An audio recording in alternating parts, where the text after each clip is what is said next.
What is good, Fin Nation? What's good? It's your boy Reason. And we are back here for another one. You know, I'm sitting back. Picture me. Picture this. Me sitting back, chilling, telling the wife, yeah, you know, I'm not going to go live tonight. I have other stuff to talk about that we will talk about besides Tyreek, but I was stacking it up for tomorrow night's show. And I was just like, you know what? We're going to chill out tonight, and then this breaks. And, you know, we're going to get into it. And one of the reasons I made such a hard point to go live right away, we got to get out ahead of the negative people. We got to get ahead of the people that are going to misconstrue this whole story and make it into something bigger than it is right now. Because right now, you know, I'm going to lay everything out on you, okay? I got the local report from the news.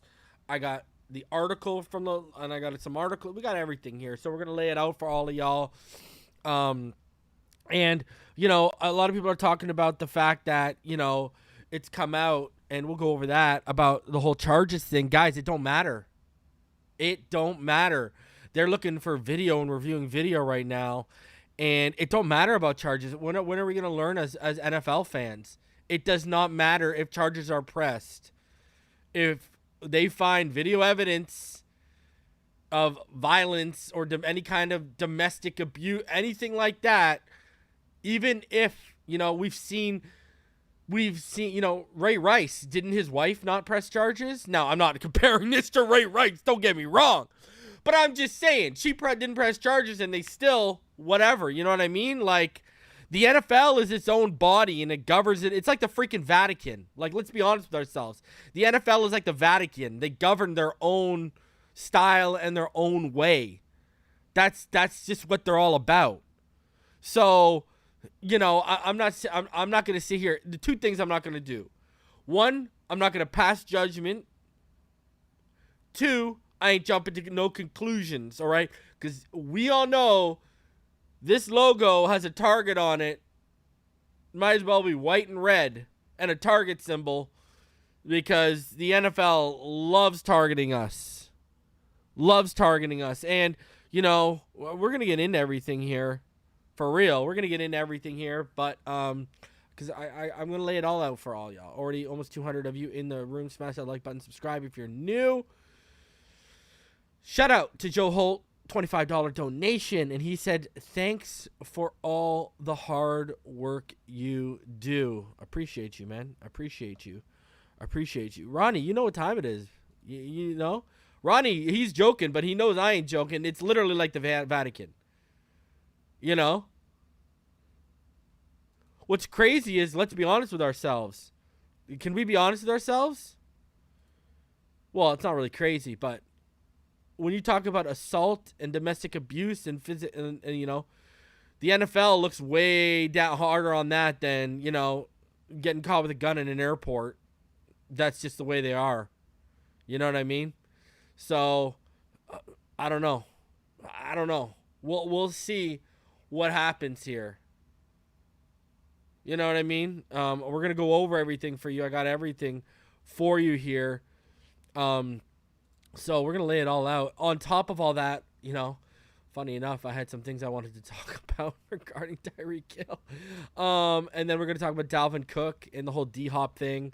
PFF came out with a list of their highest graded Miami Dolphins in the PFF era since they started grading in 2006. Interesting article from Joe Shad, just talking about Florida sports and remembering that these people are athletes. On top of that, Mina Kimes out here showing this defense love. Tiki Barber was almost a Miami Dolphin in 2011. And then Marcel Jacques, he was on Around the Horn today, and he was talking about Dalvin Cook and DeAndre Hopkins. So I'm going to play that clip for all of y'all. So a bunch of stuff to go over. You know what? Exactly. There's no proof it wasn't either way. You know what I mean?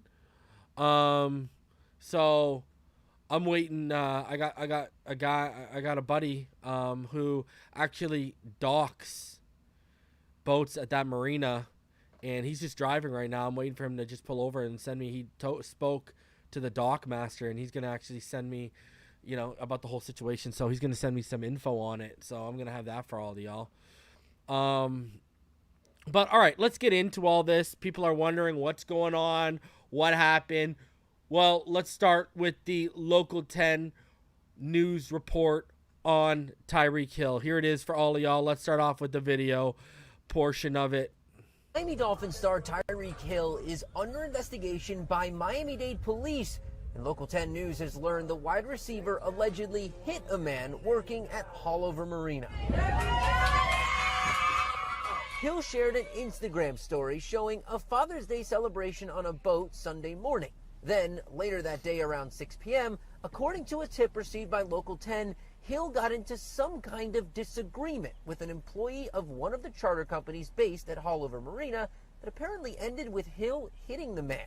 It's unclear if that man was injured, but on Monday, we did see Miami-Dade police at the marina, and on Tuesday, the department confirmed an investigation was underway involving Hill. Tyreek, want to jump in with him?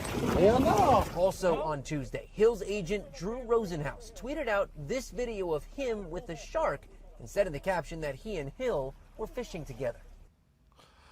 All right, so there you go. All right, a disagreement took place. You know, we're going to go going deeper here, but obviously about a point, Tyreek got physical. We've learned it was a slap.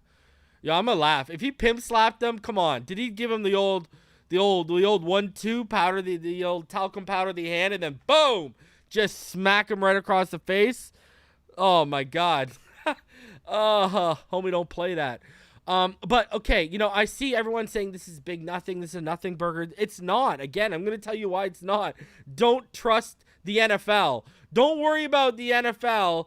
Don't worry. I'm more worried about the NFL than I am of the Dade County Police Office. Let me put it that way, because they target this. I don't trust them. You know what I mean? I don't trust them at all. So, and we can go back 4 or 5 years ago. Tyreek Hill has a little bit of a history, right? We can go into the broken arm of the child, all that kind of jazz that we're not going to rehash and all that. So I'm just saying, like, I agree. Right now, this is looking like from a Dade County standpoint, this is looking like, nothing much is going to come up of it, right? So basically, that's what it feels like it's going to happen. So, basically, from what I understand, the information that I got for all of y'all, basically Tyreek and his friends and his family had a chartered boat from that marina, and they arrived in the morning to take possession. When they arrived, they mistakenly boarded the boat that they thought to be theirs to the trip. The boat was, in fact, not theirs. And the crew members, they confronted them about it. An argument between Tyreek and the boat crew broke out, and allegedly someone in Tyreek's crew, bitch slapped one of the crew members upside the head because they thought they were being racist. So that's the story that I've been given. That's what I'm hearing happened, right? They came to take possession of the boat in the early a.m. Crew members came over from the marina and confronted them, right? Someone in Tyreek's crew slapped dude upside the head, right? Because he thought he was being racist. Police came, no charges. That's what I was told, and that's from that's from someone who spoke to the dock master, and that's from someone who basically they're at that marina. So I don't know if this person, you know what I mean? I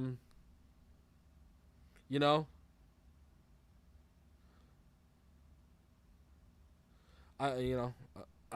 if they want their name dropped here, but this is from someone who spoke to the dock master and docks their own marinas there and lives only, pretty close to the marina itself to begin with. So, apparently that's why they're trying to. Here's my thing. If no charges are being pressed, why are we trying to find footage? That's what they're, and that's, there's going to be doc footage. They record everything. I mean, hell, if you watch Dexter, if you're a Dexter fan, you know what the deal is when it comes to doc footage, right? So, that's what I've been told right now, and that's what they're going to try and find is the doc footage, and that'll confirm whether it was Tyreek or someone in Tyreek's crew, or if the story is Tyreek's crew, but someone's just trying to take the fall for Tyreek. That's what they'll find out. You know what I mean? So, they're just probably trying to find the footage to clear Tyreek, because if Tyreek, he knows the NFL don't play games. So let's get into this. All right. So let's go into some articles here and some written portions. No, the footage is the footage wouldn't already be out. They were only down there on Monday. The police didn't go down there until, so we'll find out how this goes. Anyways, here we go. Miami-Dade County, Miami Dolphins star Tyreek Hill is under investigation by the Miami-Dade Police Department, and Local 10 News has learned the wide receiver allegedly hit a man working at Haulover Marina. Hill shared an Instagram story over the weekend showing a Father's Day celebration on a board, according to a tip received by local news. At around 6 p.m., Hill got into some kind of disagreement with an employee of one of the charter companies based at Haulover Marina, and that apparently ended with Hill hitting the man. It's unclear if the man was injured, but on Monday, Miami-Dade police were seen at the marina, and on Tuesday, the department confirmed an investigation was underway involving Hill. Also on Tuesday, Drew Rosenhaus tweeted out that video that we saw of the shark, and Local 10 News has reached out to Rosenhaus and his team several times, but they haven't heard back from them, and it's unclear if he's going to face any criminal charges. That's when this came out, okay? When this article came out and that live report that I just showed you came out, it was unclear. Now, what's happened since then is Andy Slater has come out, and Andy Slater came out with this, and this is what Andy Slater said. He said the Miami Dolphins wide receiver Tyreek Hill allegedly slapped a boat employee on the back of the head this past weekend, a senior law enforcement source tells me. The crew member does not want to press charges at this time, sources say. The incident, as WPLG Local 10 first reported, started with Hill's crew tried boarding the boat without permission, I'm told. Police are reviewing video which may show the altercation, sources say. So they have the video. They're reviewing it. But remember, from the person who I've talked to, who has two boats docked there, who just spoke to the dock master about the situation, who lives right by the dock as well, they said basically what happened was Tyreek Hill and his crew came to take possession of the boat in the morning. They boarded the wrong boat. Crew members approached them, and from what I understand, were confrontational, quite confrontational with Tyreek's group. Someone in Tyreek's group, as I'm told, quote-unquote, bitch slapped the employee on the side of the head because they thought they were being racist, right? They thought, hey, you see some African Americans boarding a nice boat. Well, what's the deal? That's apparently where this altercation escalated to. So that's what I'm being told. That's what I'm being told happened. We're going to get more information, but I got to get this information out to you guys so you have everything before the people come out here and start spinning yarns and spinning their webs and spewing nonsense or trying to put negative twists on it. We got to get all the information out to you because knowledge is power. And by having you guys informed from someone I've talked to, along with all this stuff, you know what I mean? That's we got to do our job in that sense. You know what I mean? So, again, am I sitting here stressing that charges are going to come down and Tyreek Hill is going to be shackled and walked out in handcuffs? No. If footage comes out and he was the man that slapped the man in the back of the head, and it looks, physical to a extent, not playful, not joyful, it looks physical, The NFL is who I'm worried about. I said it's like the Vatican. They make their own rules. They make their own laws, right? They do their own investigations, right? We saw with the whole Deshaun Watson thing. That was a perfect example. They were doing their own investigation. That man was cleared of everything, and they still suspended him. For how long? Right? Just saying. And I'm not sitting here even getting into the weeds of the Watson thing, saying the sexual predator part was right or wrong. I'm not even getting into that.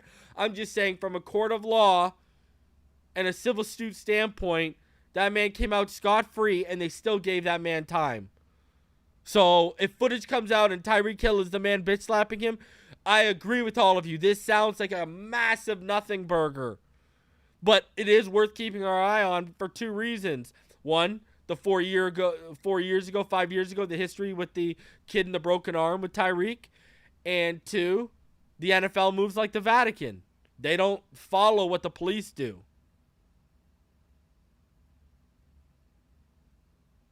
And again, am I sitting here saying he's going to get 10 games or something like that? No. No, I'm not. But if video comes out, I could see them giving him a game or two. If video comes out and he's the one that slapped the guy, I could literally see them because what people don't realize is the NFL governs a law outside of the law, right? They have their own law. They want you to be on best behavior and, to follow their P's and Q's. They have their own laws. So, hey, all I'm saying is, would I be worried? No. Am I worried? No. But I don't trust the NFL. That's what this all comes down to. Do I think do I think this is a nothing burger? Yeah. But I don't trust the NFL. And I don't trust how the NFL has targeted us over the last couple of years. Thank you very much. I mean, we get caught tampering where we lose all this stuff, everything like that. Philadelphia and Arizona get caught tampering and they can make freaking draft day trades. So please stop me if I'm a little paranoid, or forgive me if I'm a little paranoid that I can't trust the NFL and I feel like they govern us differently than every other franchise in the NFL, because that's what I've seen. Just saying. Well, hey, are we going to get into that? Big Ben had 2 different accusers, and he got swept right under the rug, while Watson, sure, 27 cases, wasn't swept under the rug, but like Big Ben, let's we're not going to get into that one, though, into the weeds of that one, because that's a conversation for another day, and we've already had that conversation on this channel back when all that Watson stuff was going on. Everyone knows how I feel about Ben Roethlisberger. I think he's a piece of scum. Ben Roethlisberger should have had the book thrown at him. Ben Roethlisberger's a piece of trash. Take it from a guy who's a Pittsburgh Penguins fan, goes down there, talks to local fans, Penguins fans who are also Steeler fans. How do you think I found out Jaromir Jagr was like such a degenerate gambler, and that's why he had to leave the Pittsburgh Penguins and go to Washington and chase all this money? Was because when he came over from Czechoslovakia, Czech Republic, he started betting on American football, a sport he had just been introduced to, and the guy became a degenerate betting on American football. So all the things that get swept under the rug in the city of Pittsburgh, because it's the city of champions, right? Pittsburgh's notorious. They will sweep everything under the rug. I mean, we've heard about the Antonio Brown stuff that was swept under the rug while he was there. It is. You know what I mean?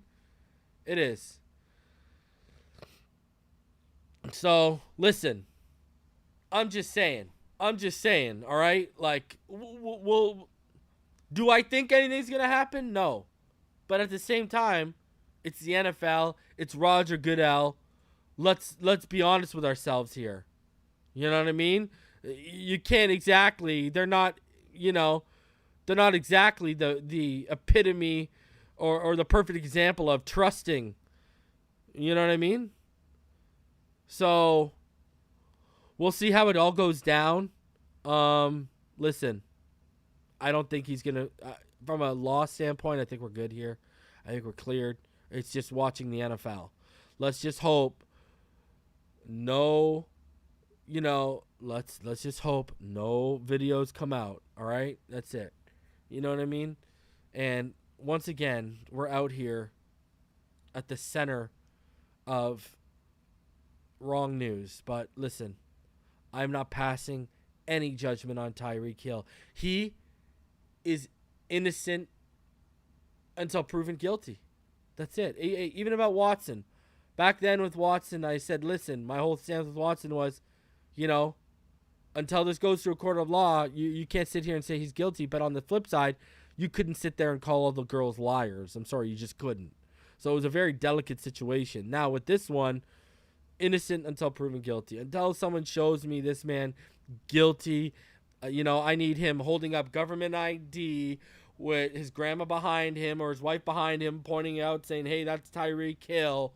You know what I mean? Like, I need straight Chappelle R. Kelly skit type of references, all right?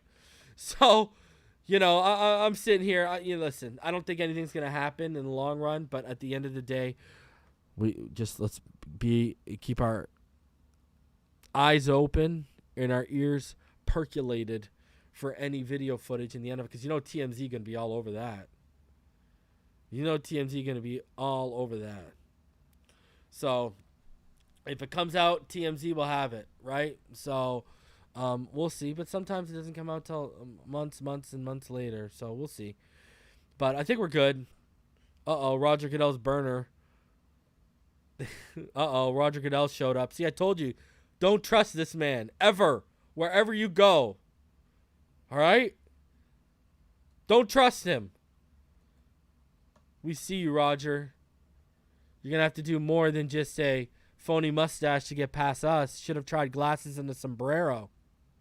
Hey? Don't be lazy with me, Roger. I'm on top of that.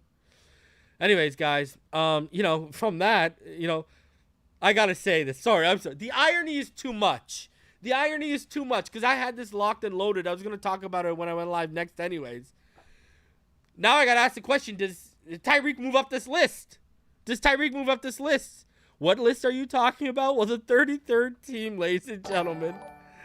Oh, my God, the 33rd team. Shout out to Unstoutable. Welcome to the Pro Bowl level. You got Waddle doing the Waddle, brother. I appreciate that. Listen.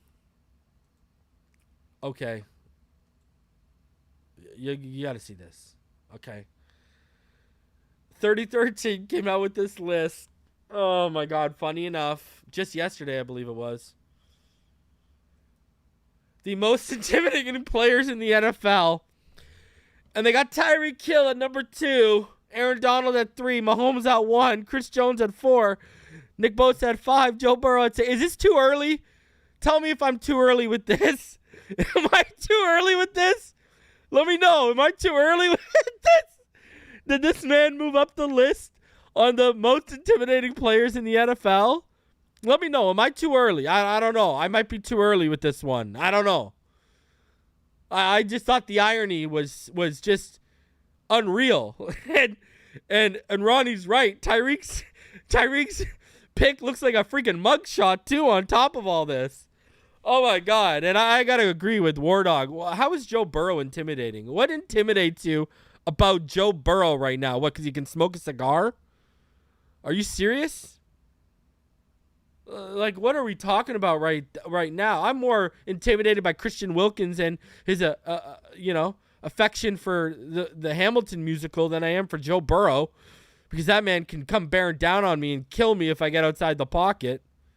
I don't know how Joe Burrow's intimidating, but Tyreek Hill voted and ranked by the 33rd team as the second most intimidating player in the NFL. So, I mean, take that as you will. I think that's just absolutely hilarious. I mean, come on. I'll agree with War Dog on this one, too. I'm more intimidated by Derrick Henry coming downhill full speed on me than I am by Joe Burrow.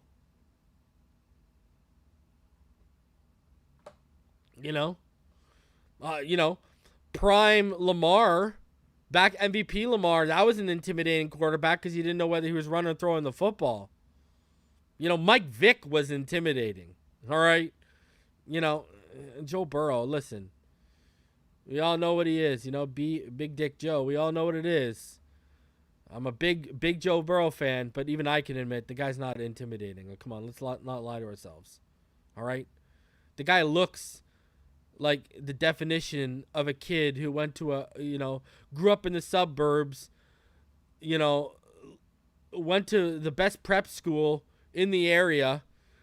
He looks like he went to an Ivy League school with the picture they put up there. You know what? He smokes a cigar after he wins? Come on. That sounds like a scholar and a gentleman to me. That doesn't sound like an intimidating factor. But hey, who am I, right? What do I know? There are safeties in this league that are far more intimidating that you don't want to see coming down the field or lining you up.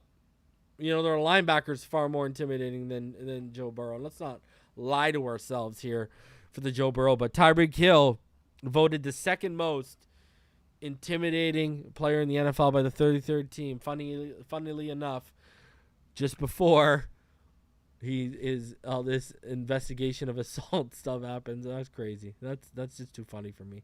Irony. It's a funny thing. All right. Let's keep it rolling here. Let's talk about Mina Kimes because she praised the Dolphins' defense, guys. And, they kind of joked around a little bit about it, but let's hear this. They were talking about the Patriots' defense, and they segued into who would be the best defense in the AFC East, and this is what the conversation was. High praise for the Patriots' defense, but here's an interesting thought. Where do they rank amongst the AFC East defenses? ESPN's Football Power Index thinks very highly of all four of them. All four of these defenses are ranked in the top 11 in the league. The only division with all four defenses rated that highly. FPI likes the Jets the most, the league's top unit. The Patriots and Bills aren't far behind. Half of the top six is teams exclusively from the AFC East. So, Mina, in your perspective, when you look at this division, are the Patriots top in terms of defense? I know. It's like choosing between kids right now.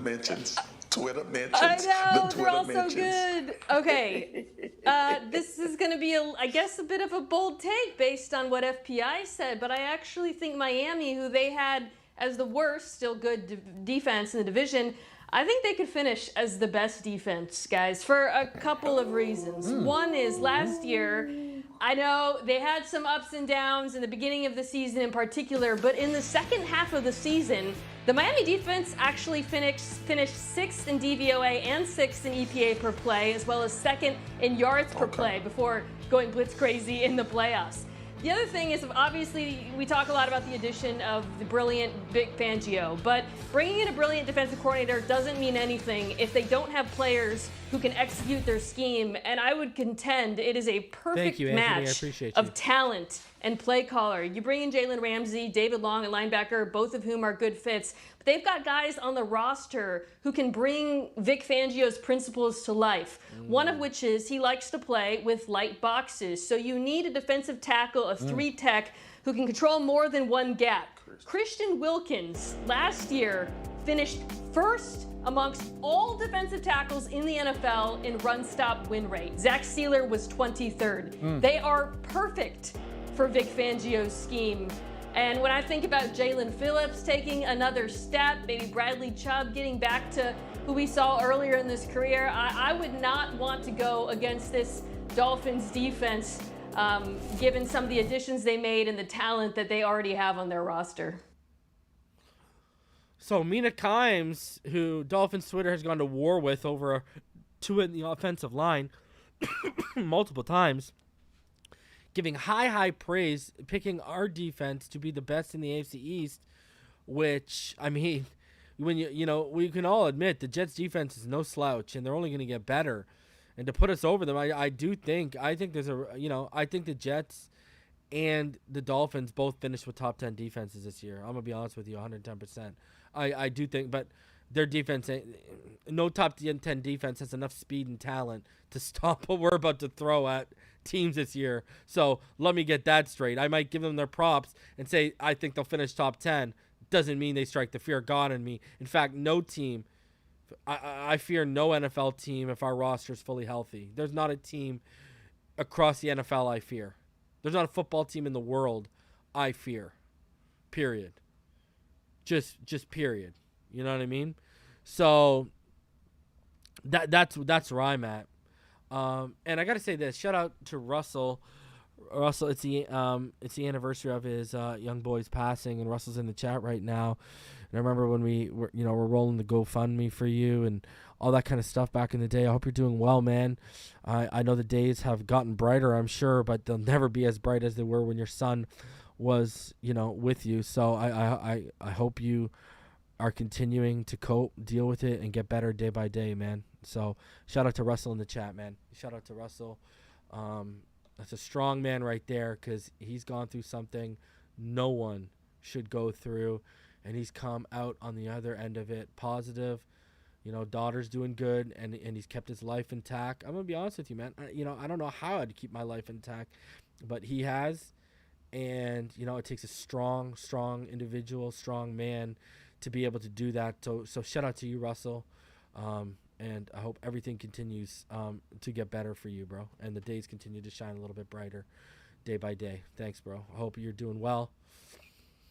Now, let's shift to Dalvin Cook, because an article came out, and this was sent to me, and people were, Dalvin Cook and D-Hop. And, let's read this, okay? Because people are overreacting, okay? So, Dalvin Cook says teaming up with DeAndre Hopkins would be epic for the NFL. Dalvin Cook and DeAndre Hopkins have 9 combined Pro Bowls, but remain unsigned as the NFL offseason continues. The former wouldn't mind joining forces. If we end up on the same roster, that would be something epic for the NFL, Dalvin Cook said during an appearance on the Adam Schefter podcast. But this is what, this is nonsense. But we haven't talked. And he was one of those guys that I was going to reach out to, because I know he's got the same mindset as me. We're trying to win. So, he's right there, told you. We haven't even talked, but I want to. You know what I mean? And people are trying to turn this into a story. How much so are they trying to turn this into a story? Well, Marcel Louis-Jacques was on Around the Horn today for the first time.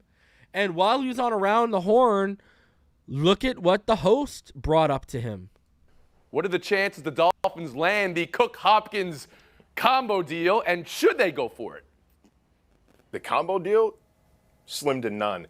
There's no role for DeAndre Hopkins on this Dolphins team. They've already got Tyreek Hill. They've already got Jalen Waddle. They're both 100-target receivers, 1,300-plus yard receivers. How many targets could possibly go around? So no, but with $13.5 million in cap space left, there is a shot that they get Dalvin Cook. The only issue, they re-signed Raheem Mostert to a 2-year deal. They re-signed Jeff Wilson to a 2-year deal and drafted Devon Achane in the 3rd round. It's a stacked running back room right now, and they're more than happy to go into the season as is. So if Dalvin Cook wants to bring his price down, let's say $4 to $6 million, a little hometown discount. Okay. Sure. So, but doesn't seem like you're sensing either of these as imminent for the Miami Dolphins. You just heard Courtney Cronin. Miami has to be all in. This is their window right now. Are you buying it? Did she convince you? Oh, she's absolutely right. Before they have to pay a quarterback, this is your time to make these crazy roster additions. Add the talent first, worry about the fit later, but the money's got to be right. And also, breaking down what he said, it's going to be epic if he and DeAndre Hopkins can team up. Is it any more epic than teaming up with Justin Jefferson, who he just spent 3 seasons with? Yeah. I think that's a better end than anything that he's going to form with us. That's a great point, because, that's a great point. He's only like 500 or 600 yards behind Randy Moss for like the most receiving yards by the age of 25, and Justin just turned 24. So he's going to crush Randy Moss. That's a good point. I didn't even think about that, what Marcel just said. I mean, DeAndre Hopkins ain't Justin Jefferson right now. Justin Jefferson and Tyreek Hill are the best receivers in the NFL, and that's it. Justin Jefferson is a freaking stud. It's not going to get better. I mean, you don't even know who D-Hop's quarterback is right now. But again, what did Marcel, the nugget Marcel, drop there? He's going to have to come down to $4 to $6 million, right? And what have I said? $7 million, give or take $1 million, down to $6 million or up to $8 million. That's the money spot. That's the price range. And I think if he comes down to that 6-ish, 8-ish million, and Marcel's always also giving you a little insight that, yeah, it's confirmed. This guy's asking for around $10-ish million, $8 to $10 million is that's the area that he's starting at right now. He wants to find similar money to what he had in Minnesota, and he's got to come off that. And, we've talked about this. The market isn't really going in his favor right now. There's guys like Fournette and Zeke and Kareem Hunt that can be had for cheaper. Then you don't know what's going to happen with Josh Jacobs and his franchise tag. If that gets rescinded, now all of a sudden Josh Jacobs hits the market and dilutes it even further for Dalvin Cook. So, and also I saw people on Twitter today, I think they were just being facetious and joking about the D-Hop stuff. D-Hop is not coming to Miami. So that is just not happening. That is not happening. D-Hop is not coming to Miami. Get that out of your head. Not happening. There is Marcel Louis-Jacques nailed it on the head. There's no role. They're not going to spend that money on D-Hop. They'll go find an interior linebacker and another defensive tackle that can give them reps as a backup zero tech before they go spend on D-Hop. D-Hop is not coming here, okay? Get that out of your head. Let me be the first one to say that. Now, what I don't want to see is the Jets come out of nowhere and try and make D-Hop and Cook work. That would suck. But D-Hop ain't coming to Miami. So that's a non-story. That's as non-story as there can potentially be. All right? So people need to get that out of their head. Now, let's travel back in time a little bit, Let's like the soundtrack to Back to the Future. Huey Lewis in the news. Let's back in time. All right. Tiki Barber. Interesting little point here from Tiki Barber. Check this one out. Tiki Barber almost came out of retirement in 2011 to play for the Miami Dolphins. You just said something I never knew before, that you contemplated a comeback.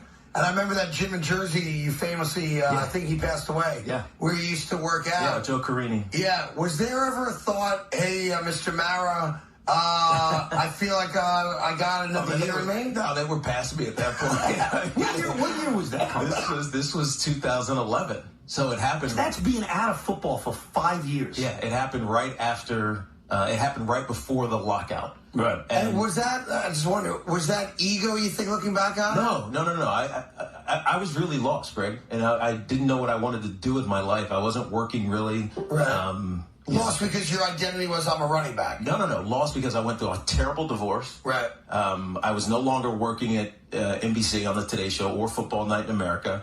I was doing some stuff with Yahoo. My buddy Alan Springer had thrown me out. I'd go to Super Bowl games and our Super Bowl weeks, and I was doing little things, but I didn't have a career. Like, my career path had just been disrupted, and I went through a depression, to be honest with you. I didn't know what it was, but watching. What were you, like 35 years old? I was watching every episode of Cheers and Dr. Quinn, Medicine Woman. I'm not even joking about this. I've seen every episode of these things. Dr. Quinn was your go-to? Yeah, of all Quinn, the Medicine shows Woman. you could be binging. Dude, it was good. Cheers, I get. It was good. And so, I'd wake up, have coffee, start watching TV, stay there all day, and not leave. Yeah.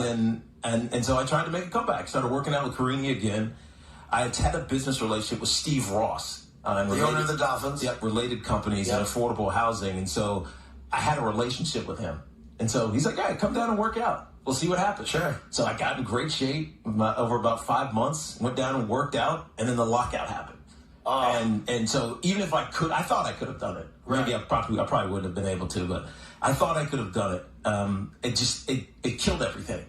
But not a month later, Eric Spitz reached out about starting on CBS. Was it an easy yes for you? So there you go. Stephen Ross, at age 35, was bringing him in. Remember, we had Reggie Bush that year, right? In 2011. So Matt Moore, Chad Henne were our quarterbacks. We finished 6-10. So, but we had a good offensive line. We had Jake Long, Incognito, Pouncey, Vernon Carey. We had a good offensive line. So Tiki Barber at 35 was going to make a comeback and try to come to the Miami Dolphins through his relationship with Stephen Ross. So we would have had Reggie Bush and Tiki Barber as our 1-2 punch. A little old, a little past the prime, Instead we had, what did we have? We had, isn't that the year we had the washed up version of Larry Johnson? Right? Was that? Yeah, Larry Johnson. He wasn't the same guy he was in Kansas City. We had like Lex Hilliard or whatever? Anyways, Brandon Marshall was on that team. Who else was on that team? Sean Smith was on that team, and so was Jeremiah Bell, one of my favorite safeties ever. Vernon Davis's brother was on that team. He was a stud. Randy Starks, Paul Soliai, that was a good team. It just underachieved. They went 6-10 that year. But yeah, Tiki Barber almost joined the 2011 Miami Dolphins. How random is that? How random is that, huh? Speaking of going back in time, if you guys haven't seen, PFF, guys, they put out their top graded Dolphins since the PFF era began in 2006. And these are the highest graded Miami Dolphins since 2006. Anthony Fasano at 10, Devontae Parker at 9, Devon Best at 8. Devon Best graded out better than Devontae Parker, my lord. Carlos Dansby at 7, Vernon Carey at 6, Jake Long at 5, Ndamukong Suh at 4. One of my favorite defensive players ever, Rashad Jones at 3. One of my favorite receivers ever too, Jarvis Landry at 2, and Cameron Wake at 1. Man, what a blast from the past. A couple of those names hurt. Rashad Jones. It always hurt me that we never won any playoff games or were better than what we should have been for the level of play we got from Rashad Jones. I mean, the guy was such a stud. Jarvis Landry, that trade hurt. That trade hurt my heart. That guy was a heart and soul piece of that offense. And Cameron Wake, again, another guy like Jason Taylor and Zach Thomas, that was weird to see him in other colors when he left Miami. Went to Tennessee, I believe it was, if I remember correctly. But, so some interesting names on that list. You know what I mean? If I would have told you Anthony Fasano in the last 17 years would be one of the top 10 graded Miami Dolphins, you probably wouldn't believe me, would you? If I told you Devon Bess, I don't know if people remember Devon Bess, but that guy was awesome too, fun to watch. And if I would have told you he would have graded out better than Devontae Parker, who he spent a top 15 draft pick on, you know what I mean? I'm just saying. You probably all wouldn't have believed me. But lo and behold, there we are. So, interesting stuff there. Interesting stuff. Shout out to Cam Wake, man. I know he's at a Heat game. Was it a Heat game? He was at a Heat game, I believe, during their playoff run, right? So shout out to Cam Wake, man. Shout out to Cam Wake.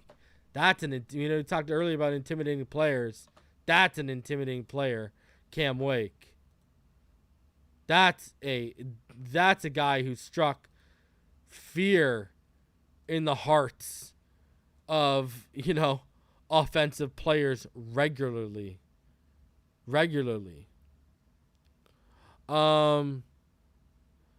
Also, for all you wondering, the Dolphins have released a statement, and Daniel Oifusi had it up. It just said, we are aware of the situation and have been in contact with Tyreek, his representatives in the NFL. We will reserve further comment at this time. So, there you go. They're not, obviously we knew they weren't going to say very much about it. That's where they're at. So, not much to report other than that. And finally, a good little piece here from Joe Shad that I thought was interesting. It said, we rarely know all that hockey and football players are going through physically. The last time I saw Matthew Tkachuk in person was after Game 4 of the Stanley Cup Final. He stood at his locker room and revealed that he wasn't going to reveal anything about his injury. Tkachuk had nearly tied the game in the final seconds, and 2 days earlier he had tied the game in the closing minutes, propelling the Panthers to their only series win in overtime. I had no idea that Tkachuk, speaking calmly only feet away from me, had a broken sternum. I had no idea that Tkachuk needed help getting dressed to play that day. A broken sternum, also known as a breastbone, causes moderate to severe pain, shortness of breath, and swelling. It's an injury typically sustained in a car accident. It's an injury that typically takes 6 to 8 weeks to heal, though complete recovery can take as long as 6 months. And yet Tkachuk played a few days after an on-ice hit, and remember, scored in that Game 4. It's been said that you never know what someone else is going through. It turns out that you never really know all that hockey and football players are going through physically. The second part of that quote is usually something about being kind. It can be hard for some fans, after all athletes make so much money, to not cuss or even throw a shoe at the television when a player avoids a check or a skate around. It can be hard for some fans not to throw their hands in the air and tag an offensive tackle on Twitter when they yield a sack. But what if that offensive tackle is playing with more injuries than you can imagine? In NHL, injury reporting by clubs and coaches is extremely vague by design. And while the NFL has a more specific injury reporting guidelines, often not all is revealed by design.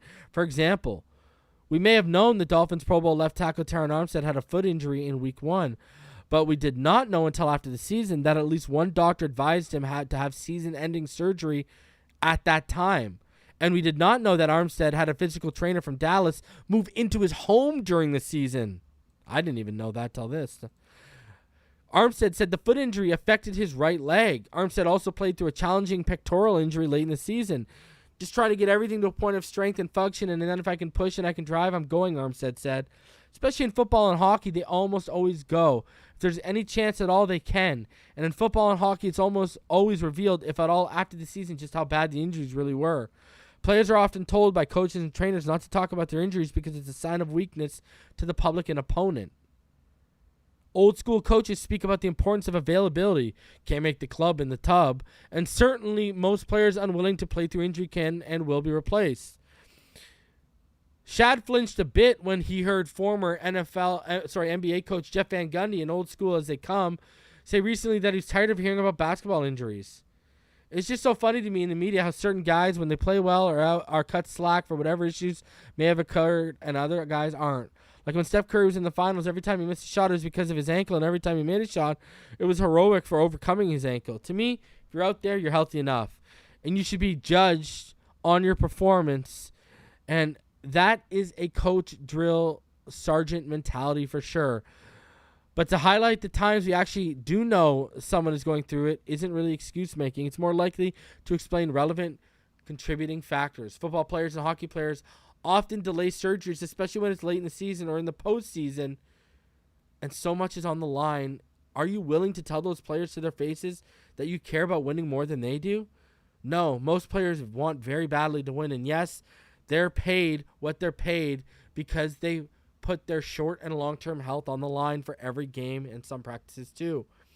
During the Panthers' stunning postseason run, there were times veteran defenseman Aaron Ekblad did not appear to be at his best. Well, he wasn't. After the series, coach Paul Maurice revealed that Ekblad had played through a broken foot, 2 separate shoulder dislocations, and a torn oblique. Some may say that that's what he signed up for, and that's true. But let's recognize and respect what Ekblad signed up for, because yes, it's also true. You never really know all that a pro athlete is going through. And I agree with this. The reason why I read this is because it goes deeper than just injuries. I mean, sometimes you never know what they're going through personally, right? And privately. I think I've told this story on this channel before. If I haven't, okay.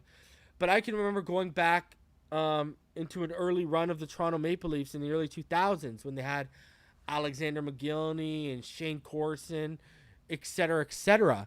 And basically, what had happened was,